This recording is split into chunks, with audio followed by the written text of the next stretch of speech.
Votre habitation fait peut-être partie des millions de maisons construites sur des sols argileux. Alors a priori, pas de problème, vous allez me dire. Et pourtant, ces sols sont comme des éponges qui gonflent et se rétractent en fonction des conditions météo. Résultat, la structure des habitations est directement menacée et la situation ne va pas s'améliorer avec le dérèglement climatique. Mais comment survient ce phénomène exactement? Quelles sont les zones concernées en France? Et que peut la science pour anticiper les dégâts?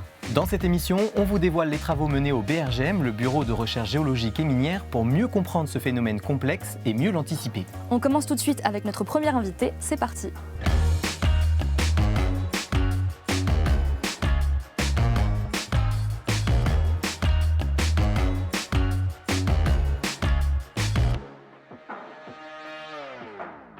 Salut à toutes et à tous, ravi de vous retrouver pour une nouvelle plongée au cœur de la science. Aujourd'hui, on s'intéresse au mouvement du sol causé par le phénomène de retrait et gonflement des argiles.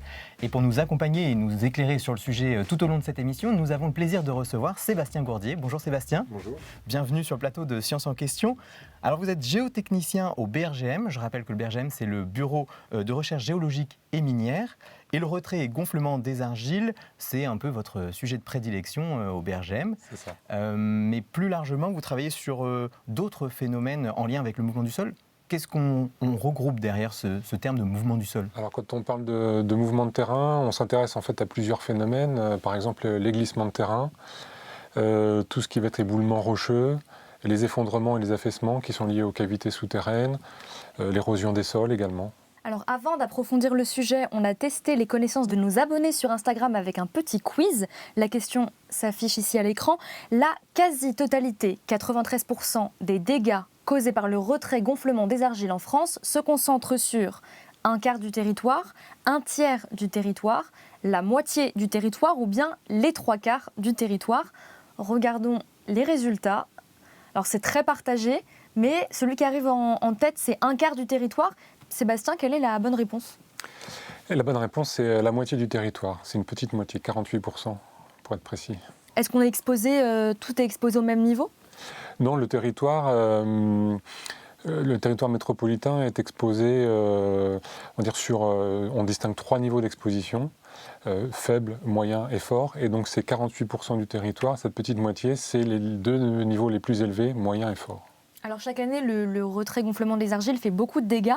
Quelles conséquences on observe sur les constructions et est-ce qu'il y a des types de constructions qui sont plus touchés que d'autres? Alors les constructions qui sont les plus touchées, ce sont les maisons individuelles. Et donc ce qu'on observe comme dégâts, c'est la fissuration de la maçonnerie, des dégâts sur les menuiseries, les portes et les fenêtres qui ouvrent mal ou peuvent rester bloquées. Ça peut être aussi le détachement des annexes, des vérandas par exemple, des garages, etc. Et historiquement, c'est à cause de ces dégâts que le BRGM a commencé à s'intéresser à ce phénomène? Oui. Alors, on va dire que c'est un phénomène qu'on connaît depuis assez longtemps. On a commencé à en observer des dégâts, on va dire avec la sécheresse de 76, et puis au cours des années 80, ça a continué. Le phénomène a intégré le régime des catastrophes naturelles en 89, et donc c'est parce qu'il a intégré ce régime particulier que nous l'étudions plus en détail. Alors face à cette situation, une de vos missions au BRGM consiste à cartographier les zones exposées à ce phénomène à l'échelle de la France entière. On en discute tout de suite.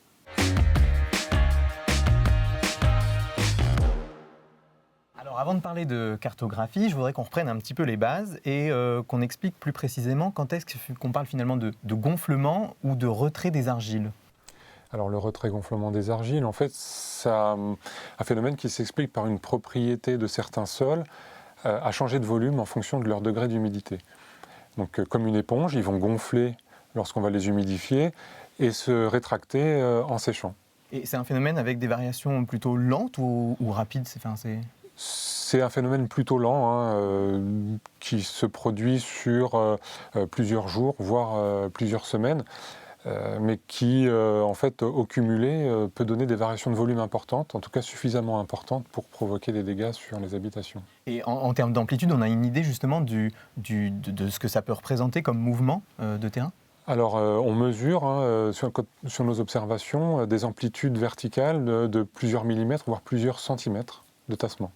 Ok, donc, et ça, quelques millimètres ou quelques centimètres, c'est suffisant pour, comme ça, à force, fissurer les bâtiments. C'est suffisant pour fragiliser les bâtiments et qui finissent par fissurer à terme.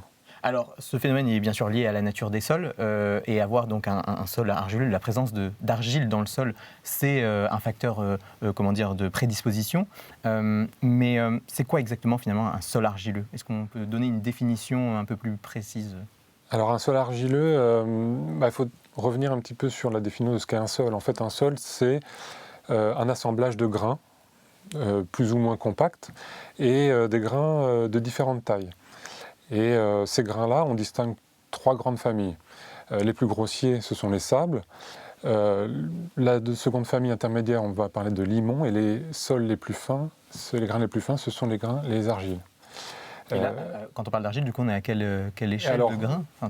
Les particules pour un sol argileux, c'est inférieur à 2 microns, donc très petites particules. Et un sol, en fait, est constitué d'un mélange de ces 3 familles. Et donc quand on parle de sol argileux, c'est que la famille argile est majoritairement représentée. Et donc c'est ces particules-là qui sont particulièrement sensibles aux variations d'humidité. Alors tous les minéraux qui composent la famille des argiles ne sont pas sensibles au phénomène de la même manière. Il y en a qui sont plus sensibles que d'autres, qui favorisent le phénomène plus que d'autres. Quels sont ces minéraux en particulier? Alors il y a une famille en particulier qu'on appelle les smectites, qui sont particulièrement sensibles aux variations d'humidité. Alors ça s'explique, il faut qu'on regarde la structure de ces particules à échelle microscopique. En fait, on se rend compte qu'elles sont constituées de feuillets microscopiques, et donc l'eau, quand elle est absorbée par ces matériaux-là, elle s'intercale entre les feuillets et vient les écarter, et donc augmenter les volumes. Et à l'inverse, en période de dessiccation, donc l'eau s'échappe et les feuillets se rapprochent ensemble, et donc le volume du sol diminue. Dessiccation, c'est la sécheresse? C'est ça, la dessiccation, c'est la perte d'eau. Et donc c'est vraiment le phénomène, la disposition des minéraux qui joue sur leur capacité à comme ça gonfler ou se rétracter en fait. C'est ça, exactement. C'est vraiment la structure microscopique qui fait que ces minéraux-là, ces sols-là, vont être capables d'absorber des grandes quantités d'eau et de la rendre très facilement. Alors la nature du sol ne suffit pas à elle seule pour déclencher le phénomène, il faut aussi des conditions météorologiques particulières. Là on parle de quel phénomène météo? Alors en France métropolitaine, c'est essentiellement en période de sécheresse qu'on va observer les dégâts. L'état moyen des sols en France est plutôt humide.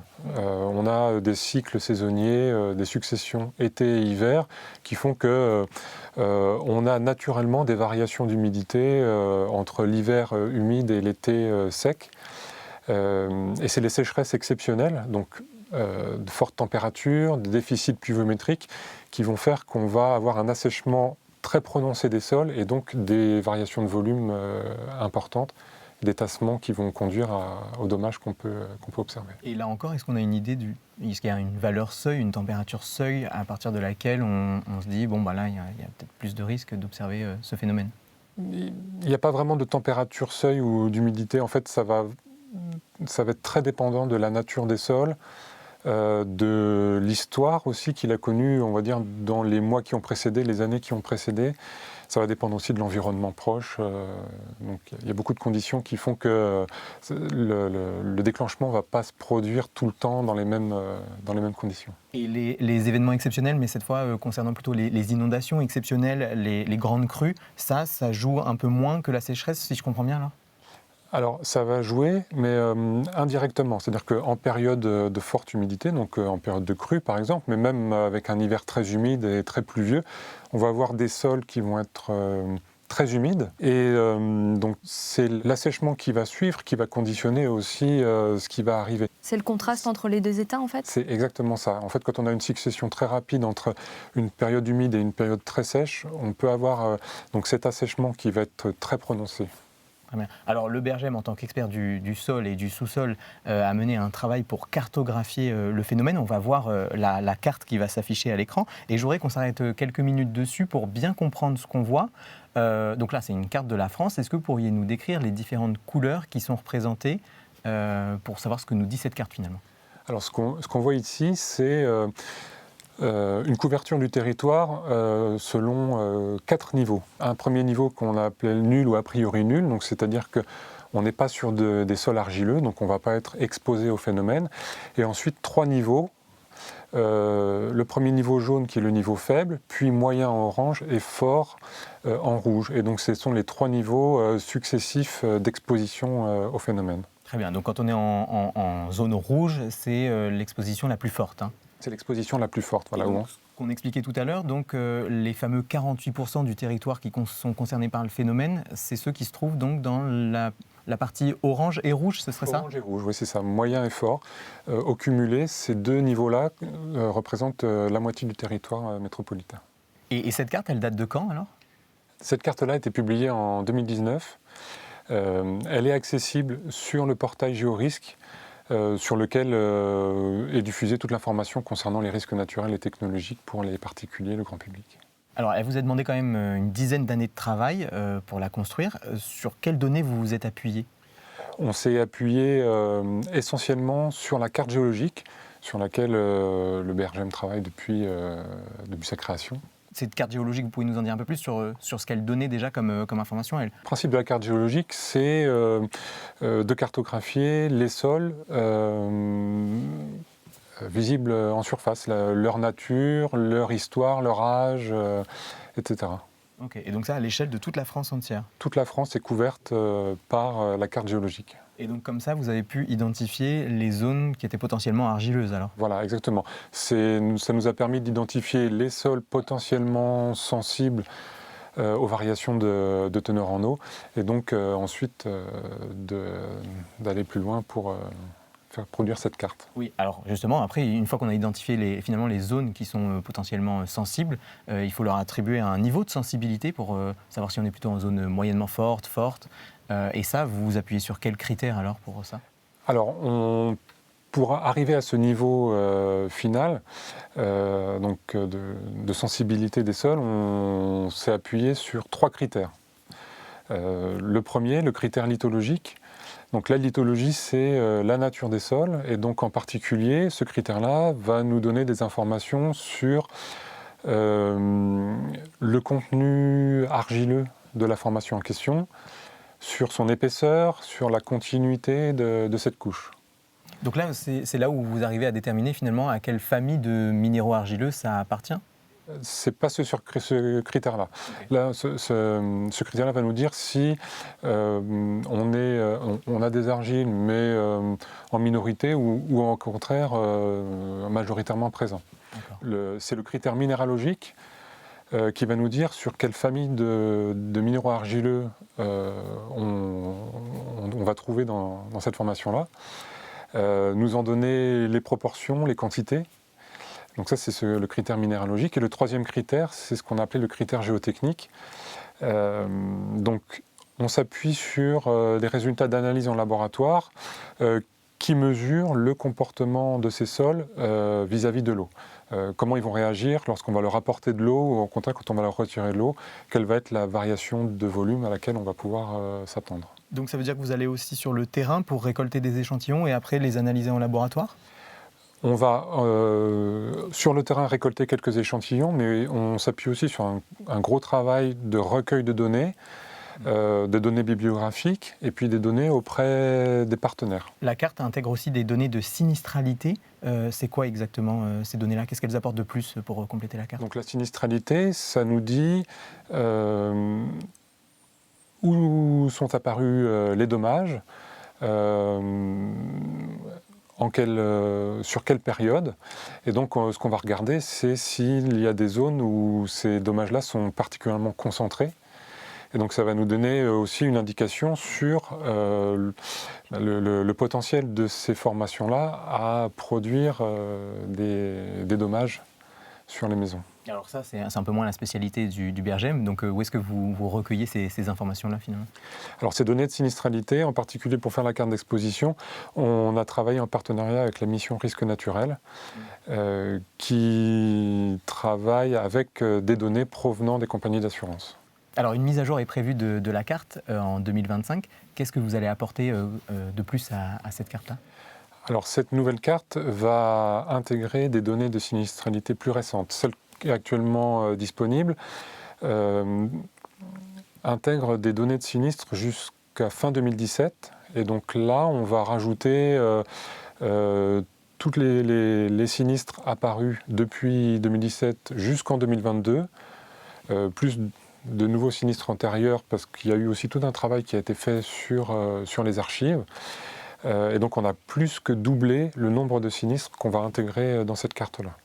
Et à côté de ça, en parallèle, on a pu mener des travaux de cartographie locale, et on va intégrer ces zonages-là, ces zonages locaux, dans la carte nationale. Et alors après, cette carte qui est disponible, tout le monde peut la consulter, mais est-ce que qui s'en empare finalement? À quoi elle peut servir ensuite?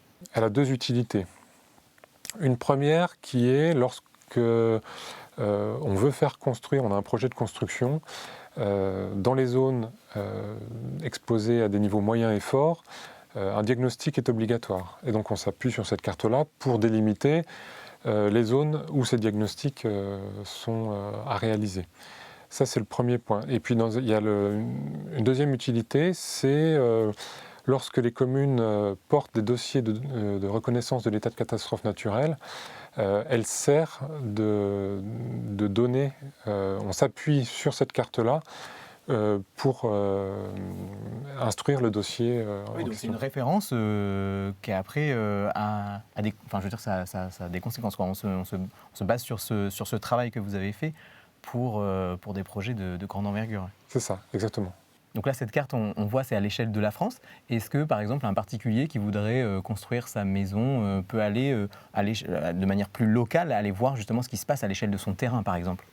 Oui, exactement. Sur le portail Géorisque, justement, on peut aller chercher l'information à l'échelle de notre parcelle, à l'adresse, savoir dans quel niveau d'exposition se trouve cette parcelle. Et là, à cette échelle-là, les données restent valables, je veux dire, parce que là, c'est fait à l'échelle du territoire entier. Est-ce qu'à cette échelle-là, c'est toujours aussi précis? Alors, la carte a été réalisée en s'appuyant sur la carte géologique qui, elle, est valide à l'échelle du 50 millième. Donc ça veut dire qu'à l'échelle d'une commune, la carte est tout à fait valable, tout à fait précise, mais si on zoome trop, on perd en précision. Et est-ce qu'on pourrait imaginer intégrer d'autres données dans le futur, dans cette carte, notamment, je pense, au type de construction? Est-ce que ça, c'est quelque chose, une information qui pourrait être utile? Parce que j'imagine, ça peut jouer aussi sur le potentiel de risque. Exactement. Alors là, on va parler, si on intègre le type de construction, en fait, on va parler de vulnérabilité. C'est-à-dire qu'on va les regarder selon différents critères. Je prends par exemple l'âge de la construction, les matériaux qu'on a utilisés, la présence d'un sous-sol, etc., le nombre d'étages. On va regarder tous ces différents facteurs et pour essayer de déterminer quels sont les types de maisons qui sont les plus vulnérables, ceux qui le sont moins. Et quand on va croiser cette donnée-là avec le niveau d'exposition, c'est là qu'on va pouvoir déterminer les zones qui sont les plus à risque. Et ça, c'est un travail que vous envisagez dans l'avenir ou pour l'instant, bon, c'est pas quelque chose qui est prévu? Oui, c'est un travail sur lequel on a commencé à travailler avec des partenaires, bien sûr, puisque on va dire que la vulnérabilité du bâti, c'est pas forcément notre cœur de métier, et donc voilà, pour ce type d'études, on travaille avec des partenaires. Avec d'autres personnes, ouais. Très bien, merci beaucoup Sébastien. Alors il est l'heure maintenant de passer à notre vrai ou faux.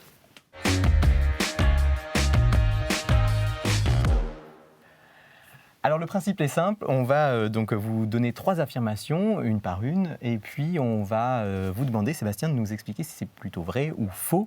Vous à la maison, vous pouvez jouer, on vous laissera 5 secondes pour trouver la bonne réponse, mais ça va aller très vite, donc préparez-vous.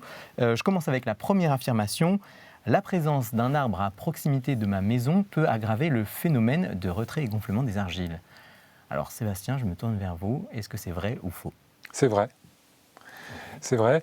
Un arbre, en particulier un arbre adulte, a des besoins en eau qui sont importants. Et cette eau, il va la prélever dans le sol, autour de lui, grâce à son réseau racinaire. Et en particulier en période de sécheresse, donc forte température et déficit pluviométrique, ces besoins sont toujours aussi importants. Il va aller les chercher de plus en plus loin et à proximité donc, de l'habitation. Il va contribuer à l'assèchement des sols. Alors on va passer à l'affirmation numéro 2. Paris est le seul département de l'Hexagone pour lequel l'exposition au retrait-gonflement des argiles n'est pas cartographiée. Est-ce que c'est plutôt vrai ou est-ce que c'est plutôt faux? C'est vrai. On sait pourquoi? Alors, lorsqu'on a travaillé sur la cartographie du retrait-gonflement des argiles, on a travaillé département par département. Et dans le programme de travail sur les 10 années qu'il a fallu pour faire cette carte-là, il a été décidé de mettre Paris de côté pour 2 raisons. La première, c'est que les bâtiments parisiens sont essentiellement des bâtiments collectifs, donc assez peu vulnérables au retrait-gonflement des argiles.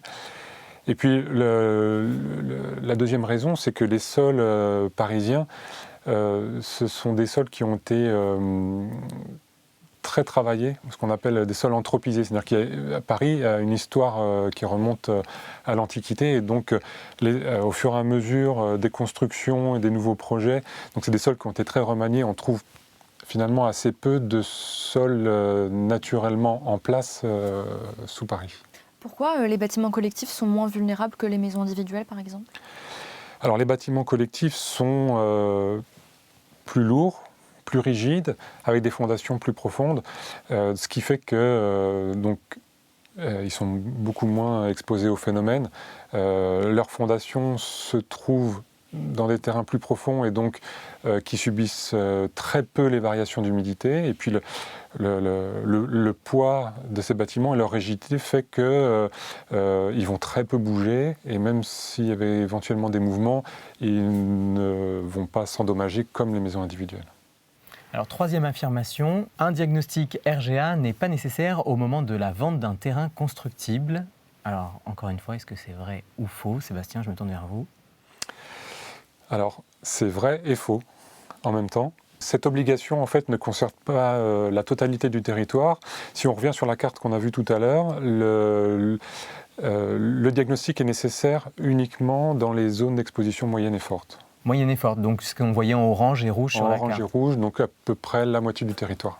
Et donc ce diagnostic est censé nous renseigner sur le potentiel, la vulnérabilité de la future construction Le diagnostic va nous renseigner sur la nature des sols sur lesquels on souhaite construire son projet et donc éventuellement les principes de construction qu'il faudrait adopter en fonction du résultat et en fonction de la sensibilité des sols. Eh bien, merci beaucoup Sébastien, on a compris comment fonctionne le phénomène de retrait et gonflement des argiles et où il est le plus marqué en France. Mais lorsqu'une sécheresse survient, est-ce qu'on peut prédire à coup sûr si elle causera ou non des fissures sur les maisons? Est-ce qu'il existe un outil capable d'anticiper les sinistres liés au retrait-gonflement des argiles? Et est-ce qu'on peut se projeter dans l'avenir en tenant compte du dérèglement climatique? Dans un instant, notre nouvelle invitée va répondre à toutes ces questions. Elle travaille aussi au BRGM et vous verrez que certaines régions risquent d'être bien plus touchées qu'on ne le pense. On découvre ça tout de suite dans l'esprit d'équipe.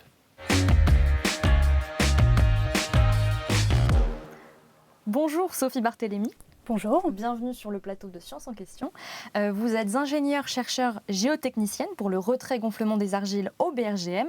Vous vous connaissez bien avec Sébastien? Est-ce que vous travaillez souvent ensemble?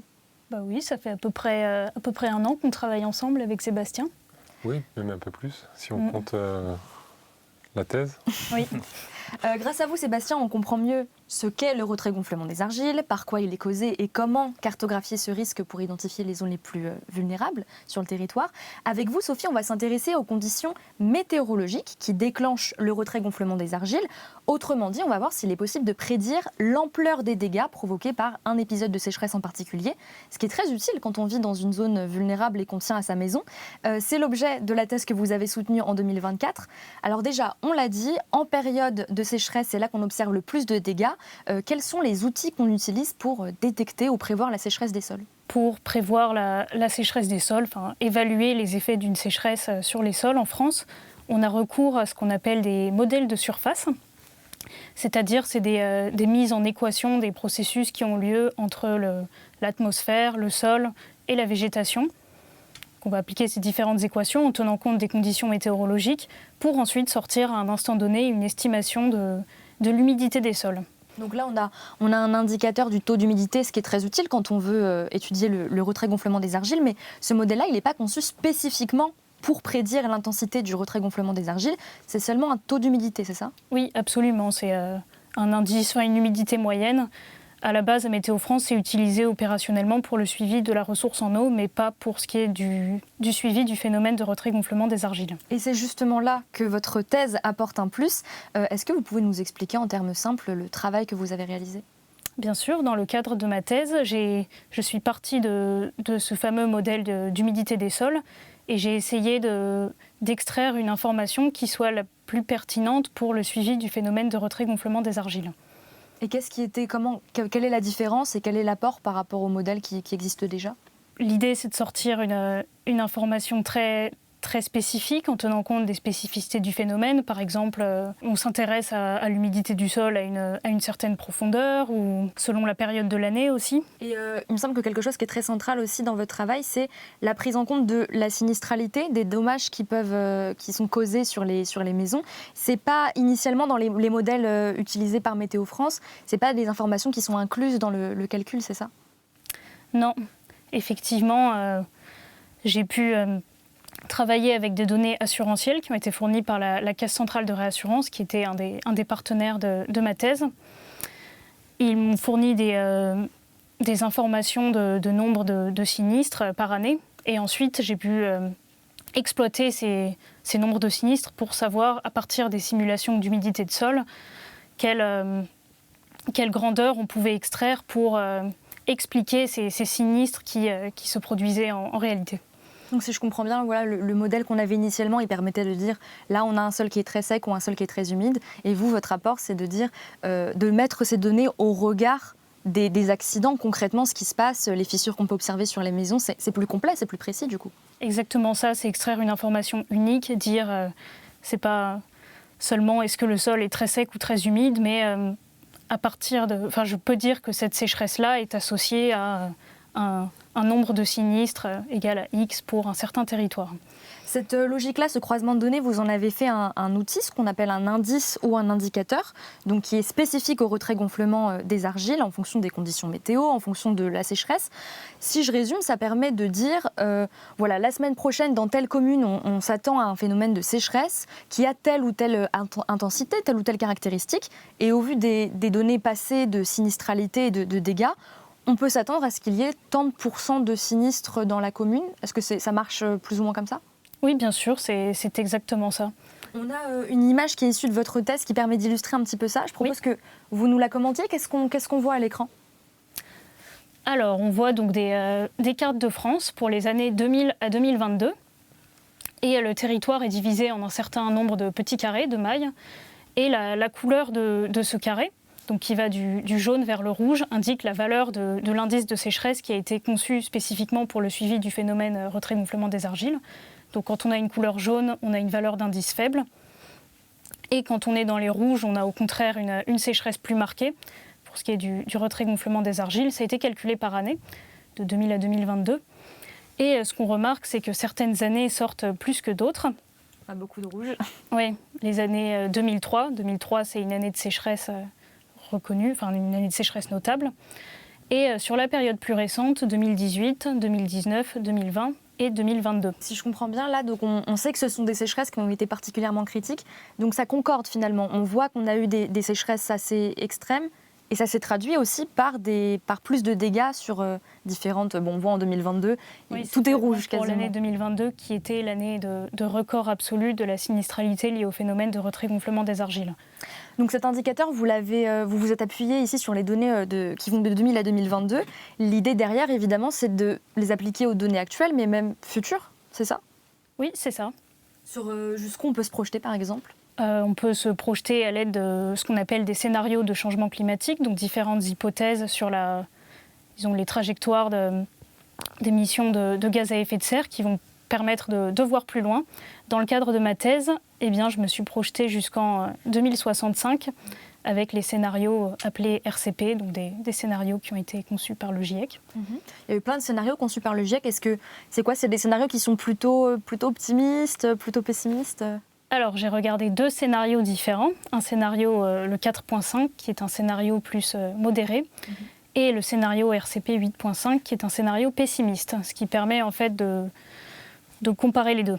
Et donc là, on voit en haut, donc à chaque fois, on a 3 tranches, 2006-2025, 2026-2045, 2046-2065.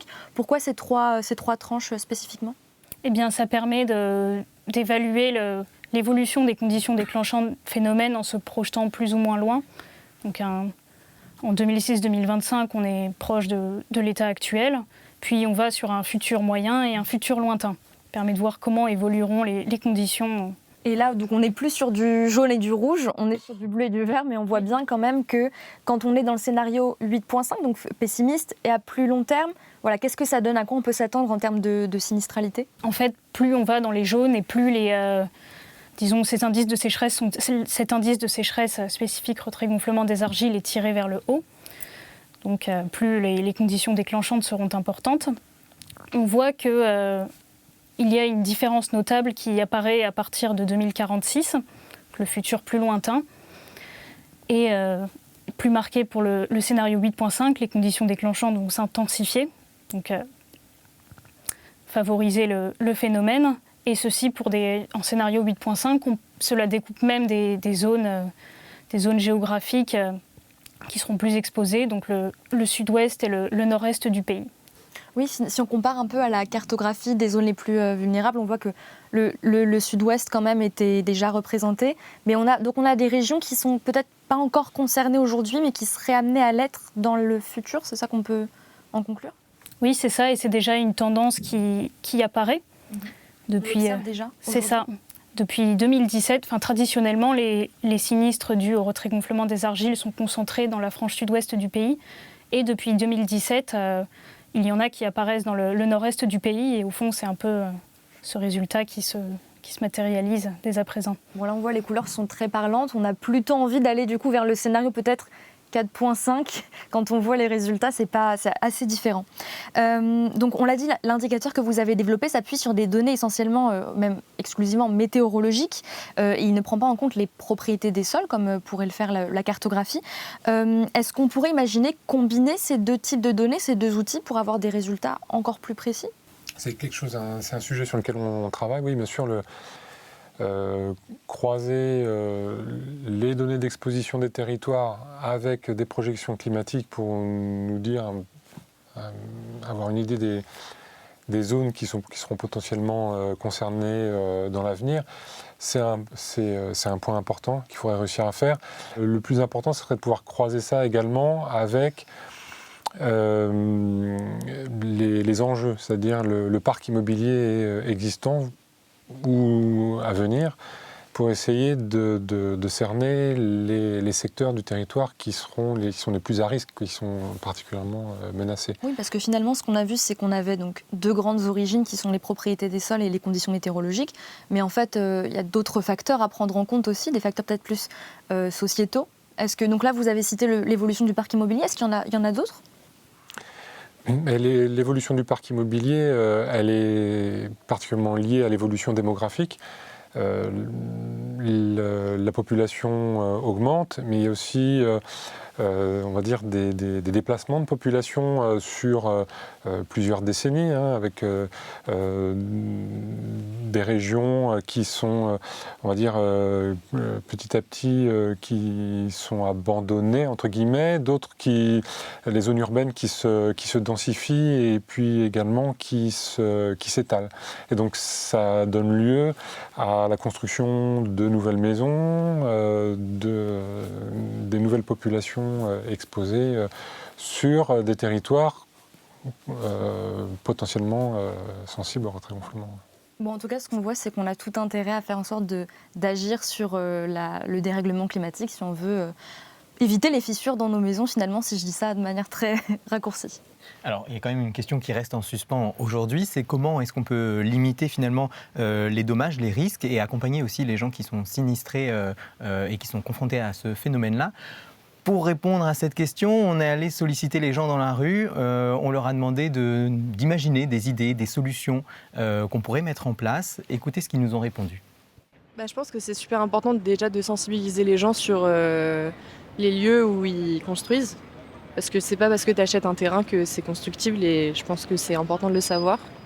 Déjà, peut-être interdire certaines zones, les rendre inconstructibles. Alors peut-être des réflexions sur d'autres matériaux qui pourraient compenser les déplacements eu égard au gonflement ou à la rétractation de l'argile.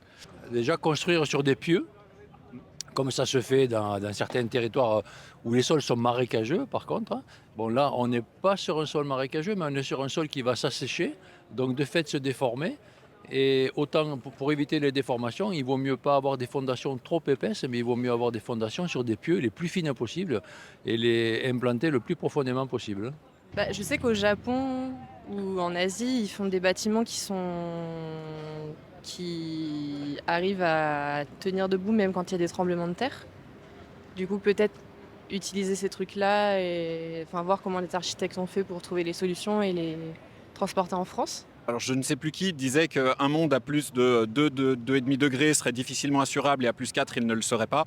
Donc je pense que c'est très déterminant aussi sur l'ampleur du problème. Même à voir les coûts d'assurance augmenter, je ne sais pas si de tels investissements ou tels travaux seraient aisément finançables. Sébastien, Sophie, on a plein de solutions, de pistes qui ont été évoquées. Une réaction à ce que vous venez d'entendre ? Il y a plein de réponses très intéressantes. Les premières réponses, c'était savoir où on construit. Ouais. Ça, c'est peut-être déjà le premier point quand on a un projet de construction. Et c'est ce point-là que le BRGM a voulu adresser avec la carte dès le début du programme de cartographie du phénomène. C'est-à-dire comprendre le phénomène, le cartographier pour savoir sur quel sol on construit. Quelqu'un évoque l'idée d'avoir des zones interdites à la construction. Est-ce que la carte que vous produisez peut aussi servir de zones interdites à la construction ? Non, on n'en est pas là. On est capable de se prémunir du phénomène avec les bonnes dispositions constructives et donc le retrait-gonflement des argiles ne rend pas inconstructible. Contrairement aux inondations. Par contre, oui, il faut savoir dans quelle zone on construit et pouvoir mettre en œuvre les bonnes techniques, les bonnes dispositions. Quelqu'un parlait aussi de nouveaux matériaux de construction, réfléchir autrement la construction. Est-ce qu'il y a des matériaux qui sont plus adaptés que d'autres ? Alors, c'est pas forcément une question de matériaux, mais plutôt une question de mise en œuvre, de comment on va construire. Typiquement, une maison en maçonnerie, renforcée aux bons endroits, va lui permettre de subir les déplacements sans casser. Et qu'est-ce que vous pensez de cette idée d'utiliser des pieux en béton comme ça pour répartir un peu le poids de la maison, on va dire, sur des zones plus fines ? Alors l'utilisation des pieux, c'est ce qu'on appelle des fondations profondes. C'est des techniques qui sont quand même assez complexes et assez coûteuses à mettre en œuvre, qui ne se justifient pas forcément pour des maisons individuelles, sauf vraiment dans des cas très particuliers. A priori, les techniques constructives qu'on a nous permettent de se prémunir du phénomène à partir du moment où on sait sur quel type de sol on construit. Et pour les personnes qui nous regardent et qui seraient directement concernées par le phénomène, est-ce qu'il y a des conseils ou des petits aménagements ou travaux à faire qui pourraient limiter les dégâts ? Sur une construction existante, en fait, alors bien sûr, la maison étant déjà construite, on peut difficilement agir sur les fondations, en tout cas en prévention. Par contre, on peut agir sur l'environnement proche de la maison. Et donc, quand on parle d'environnement de la maison, on va parler bien sûr de la végétation, on va parler des réseaux enterrés, en particulier les réseaux d'eau pluviale et d'eau usée. On peut agir aussi sur ce qu'on appelle la mise en œuvre de techniques horizontales, c'est-à-dire sur le pourtour de la maison, mettre en place un petit trottoir périphérique qui va empêcher l'évaporation et donc va protéger les fondations des variations d'humidité les plus importantes. Et alors quelque chose qu'on n'a pas dit sur le phénomène, mais ça se produit à quelle profondeur finalement ? Est-ce qu'il faut creuser profondément dans le sol pour protéger les fondations ou c'est l'histoire de quelques mètres ? Les variations d'humidité les plus importantes, on les observe dans les 2 premiers mètres. Forcément, c'est la frange qui est en interaction avec l'atmosphère et qui va subir à la fois les fortes températures, les variations d'humidité avec la pluie ou l'absence de pluie et la végétation. Et quand vous disiez qu'on pouvait agir sur la végétation, qu'est-ce que ça veut dire ? Ça veut dire qu'on retire tous les arbres qu'il y a sur son terrain ou il y a d'autres solutions possibles ? Alors, on n'est pas obligé de retirer tous les arbres. Ça veut dire que quand on veut planter un arbre, il faut peut-être réfléchir à l'emplacement et réfléchir aussi à la taille qu'il aura une fois adulte. Quand on plante un arbre, on n'a pas forcément d'idée de son ampleur dans 10 ans, 15 ans, 20 ans. Après, quand on est sur un terrain avec déjà des arbres adultes qu'on souhaite conserver, il existe des techniques, en particulier ce qu'on appelle des écrans anti-racines, c'est-à-dire qu'on vient mettre un écran vertical étanche entre la maison et l'arbre qui va couper le prélèvement d'humidité de l'arbre, qui va protéger la maison des variations d'humidité liées à l'arbre en question. Et quand vous parliez des réseaux de canalisation, là encore, qu'est-ce que vous voulez dire par là ? Alors ce qui est important, c'est d'avoir des réseaux étanches. C'est ça ? Pas de fuite, voilà. Et alors, dans les terrains argileux qui subissent des mouvements cycliques de retrait et gonflement, dans l'idéal, il faudrait prévoir des réseaux assez souples pour encaisser ces mouvements sans casser. Parce qu'à partir du moment où ils cassent, c'est là qu'on a des fuites. Et donc la fuite vient aggraver les mouvements et donc entretenir les dommages. Merci beaucoup pour toutes ces précisions. Maintenant, on va s'intéresser un peu plus précisément à votre parcours et à quel chemin vous avez emprunté pour en arriver au métier que vous exercez aujourd'hui. On découvre ça tout de suite dans la séquence en coulisses.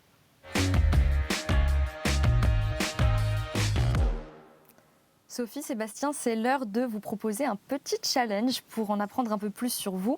On va vous laisser à chacun 30 secondes, top chrono, pour nous présenter vos parcours. Sébastien, c'est vous qui passez le premier. Dès que vous êtes prêt, on lance le chrono. Est-ce qu'on peut y aller ? C'est parti. Allez, top.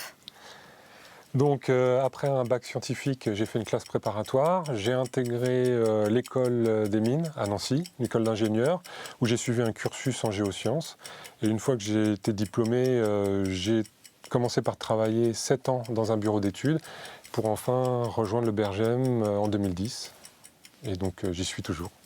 Vous avez encore 5 secondes si vous voulez développer sur un point. On peut se projeter dans 3, 2... Non, très bien, vous C'est fini, vous avez été très efficace. relevé le défi. Hein. On passe tout de suite à vous, Sophie. Même défi, même règle. Est-ce que vous êtes prête ? Ça y est, à mon tour. Alors, top chrono. Donc j'ai aussi fait un bac scientifique. Après mon bac, j'étais en classe préparatoire biologie, chimie, physique, sciences de la Terre, BCPST. Après quoi, j'ai intégré l'École nationale supérieure de géologie à Nancy. J'ai fait une spécialisation en géotechnique, qui déjà m'a sensibilisée première fois au phénomène de retrait-gonflement des argiles. J'ai rejoint le BRGM à l'occasion d'un stage sur les glissements de terrain et j'ai eu la possibilité de continuer en thèse. Allez-y, il n'y a pas de souci. En thèse, donc une thèse qui était co-encadré entre Météo France, le BRGM et la Caisse centrale de réassurance, justement sur les conditions déclenchantes du phénomène RGA, que j'ai soutenu l'année dernière, et après quoi je me suis retrouvée au BRGM dans l'équipe Mouvement de terrain. Eh bien, merci à tous les deux d'avoir joué le jeu. Mais bon, 30 secondes, on l'a vu, c'est très court, donc on a encore 2-3 questions à vous poser. Donc déjà, le retrait-gonflement des argiles, c'est quand même un sujet qui est très spécifique. Sébastien, vous travaillez aussi sur d'autres phénomènes, on l'a vu, donc d'autres mouvements de terrain. Mais comment vous en êtes venu à vous intéresser à ces thématiques-là ? C'est venu avec le poste sur lequel j'ai été embauché au BRGM. Et donc j'ai commencé par un premier projet sur le sujet. J'ai participé donc, en arrivant au BRGM à la fin du programme de cartographie. Et donc voilà, le sujet m'a intéressé, j'ai voulu creuser un petit peu. Et puis avec ces premiers projets qui étaient à la demande aussi du ministère de l'Environnement, des collectivités locales, j'ai vu qu'il y avait de forts enjeux, une forte demande, et donc ça m'a poussé à creuser, à continuer sur le sujet. Et vous, Sophie, ça s'est construit comment, votre cheminement ? J'ai commencé à travailler sur le RGA un peu par hasard, il faut dire, puisque j'avais une spécialisation en géotechnique, je suis rentrée un peu dans le monde des risques naturels, et ça se recoupe assez facilement là-dessus, et je ne regrette pas du tout. C'est un sujet vraiment passionnant et qui touche à plusieurs disciplines. Et aujourd'hui, qu'est-ce qui vous plaît le plus dans ce que vous faites au quotidien ? À la fois la stimulation scientifique, vu que c'est pluridisciplinaire. Le côté, il y a de la géole, on regarde les bâtiments, on regarde le climat, la météo. Et puis les enjeux qu'il y a derrière aussi. Bien que le phénomène soit plutôt méconnu, eh bien, on a annoncé des chiffres assez importants. Et vous, Sébastien, c'est pareil un peu, ou qu'est-ce qui vous plaît le plus au quotidien dans ce que vous faites ? Dans ce que je fais, c'est justement l'aspect pluridisciplinaire aussi. On travaille constamment, en particulier sur ce sujet, avec plein de partenaires qui viennent de spécialités différentes. Et puis aussi, on est quand même assez proche des enjeux, des collectivités, des particuliers qui sont concernés. On est sur un sujet avec des problèmes très concrets. Et donc ça permet on sent qu'on apporte aussi des nouvelles connaissances pour répondre à des questions très concrètes, des enjeux on va dire, du quotidien. Et vous travaillez avec quelle spécialité, on va dire, au quotidien alors, par exemple ? Eh bien, avec des spécialistes en bâtiment, des spécialistes du climat. Côté plutôt géologie aussi des géologues, des géotechniciens, voilà, des géophysiciens. Donc toutes ces spécialités-là sont représentées au BRGM. Et puis à l'extérieur, donc des spécialistes de la construction, de l'assurance également. Et puis on rencontre aussi les maires, les habitants. Donc ça c'est important. Sébastien, dans votre carrière, vous avez fait pas mal de terrain pour faire des observations, des mesures, prendre des échantillons. Vous avez dû voir du paysage finalement. Est-ce qu'il y a des lieux qui vous ont particulièrement marqué ? J'ai eu l'occasion de me rendre dans plein d'endroits en France, et des endroits où je dirais je ne serais pas forcément allé naturellement si le travail ne m'y avait pas emmené. Et donc j'ai pu visiter des régions qui m'étaient complètement inconnues, alors qu'elles sont à quelques centaines de kilomètres de chez moi. Et donc ça c'est des exemples par exemple la Corrèze, la Creuse, l'Alsace, voilà, des terrains dans le sud-ouest. Et là, vous continuez à aller sur le terrain encore aujourd'hui ? Un peu moins, okay. Un peu moins qu'avant, du fait de l'évolution du poste, des responsabilités aussi. Mais quand j'ai l'occasion, je saute dessus. Sophie, je reviens sur votre parcours. Est-ce qu'à un moment donné, vous avez hésité faire une thèse ? C'est peut-être pas évident, ça demande un gros investissement. Est-ce que vous avez hésité dans votre orientation ? Si, bien sûr, de nombreuses reprises. Je savais aussi, comme Sébastien, que je voulais faire des sciences, moi plutôt des sciences naturelles, mais j'ai longuement hésité, plutôt géosciences, biologie. finalement, ça a été la géoscience et je regrette pas du tout ce choix. Et Sébastien, si aujourd'hui vous deviez soit vous reconvertir ou soit si vous avez la possibilité de faire une seconde carrière, je ne sais pas, dans une autre vie, si on rêve un peu, est-ce qu'il y a un autre métier, une autre discipline qui vous aurait attiré ? Je dirais que si je devais vraiment faire une reconversion, j'irais sur un métier, je dirais un métier manuel. C'est-à-dire que voilà, de par nos études et puis nos métiers, on travaille, le cœur de notre métier, c'est quand même, on est sur des professions intellectuelles et voilà, c'est quelque chose qui manque un peu, à part quand on va sur le terrain, où là, il y a un peu plus de cet aspect manuel, mais voilà, moi, j'irais plus vers ça, et parfois, ça pourrait être même un peu plus reposant. Et si vous aviez un conseil à donner à des plus jeunes qui nous regardent et qui hésitent sur leur parcours, qui ne savent pas trop ce qu'ils veulent faire, est-ce que ce serait quoi comme conseil ? C'est un métier d'avenir, là, d'après ce qu'on a compris avec l'évolution. Déjà, c'est un bon point si on veut se lancer. Les géosciences en général.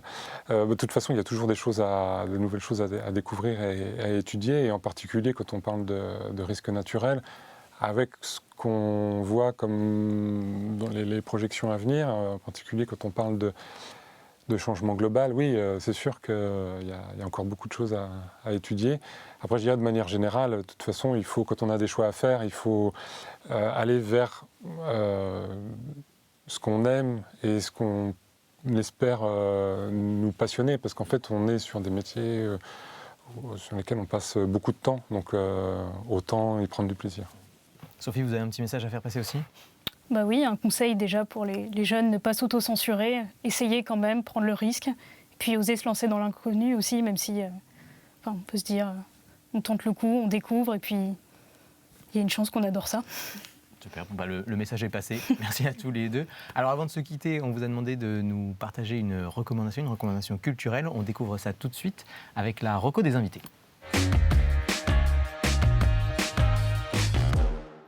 Alors Sébastien, je me tourne vers vous. Qu'est-ce que vous avez décidé de nous partager ? Alors moi je voulais vous parler d'un livre qui s'intitule « Prodigieuse créature ». L'autrice c'est Tracy Chevalier. Et donc c'est un roman biographique qui nous parle de la vie de Mary Anning. C'est une Anglaise qui est née au début du 19e siècle et qui a, on va dire, découvert, donc elle a découvert des nouveaux fossiles, et donc elle a lancé, on va dire, la paléontologie moderne. Elle a remis en question plein de concepts sur l'origine de la Terre, la création, et donc la paléontologie, la géologie. Voilà, ça a permis de. Donc elle a vécu au début du 19e, donc avant Darwin, avant Cuvier, donc toute la théorie de l'évolution. Voilà. Donc ça a été elle a apporté des nouveaux concepts qui ont été, bon, bien sûr, étudiés et modernisés, mais qui sont encore actuellement. Elle a apporté sa pierre à l'édifice, on pourrait dire. C'était une pionnière, je pense, et en plus, dans un monde où la science était exclusivement masculine. On voit aujourd'hui que ce n'est pas le cas. Vous, Sophie, qu'est-ce que vous nous recommandez ? Eh bien, c'est aussi un livre qui s'appelle « Pompéi » de l'écrivain britannique Robert Harris. Donc, c'est un roman historique qui retrace en gros la crise volcanique de Pompéi du point de vue d'un jeune ingénieur romain qui, au fur et à mesure du récit, découvre les signes avant-coureurs de l'éruption. Donc, par exemple, des mouvements de terrain qui causent la fissuration d'un aqueduc, des vapeurs de soufre, sauf qu'à l'époque, la science n'était pas ce qu'elle était aujourd'hui, et donc sans avoir les clés, on subit un peu la crise qui s'ensuit. Et c'est ce que l'on voit au cours de ce récit. Donc je trouve que c'est une belle introduction au risque naturel, à la gestion de crise aussi, à l'importance de la science pour comprendre et anticiper ces phénomènes. On reste dans le thème là, ouais. Oui, et puis c'est bien, on se dit que du coup, entre-temps, on a fait beaucoup de progrès et que c'est finalement un peu plus... On prévoit un peu mieux les choses, quoi. C'est un peu rassurant. Eh bien, merci à tous les deux. On arrive à la fin de cette émission. Merci à vous d'avoir suivi cette émission jusqu'au bout. On se retrouve bientôt pour un nouveau numéro de Science en question, tout aussi intéressant. Ciao les sorciers.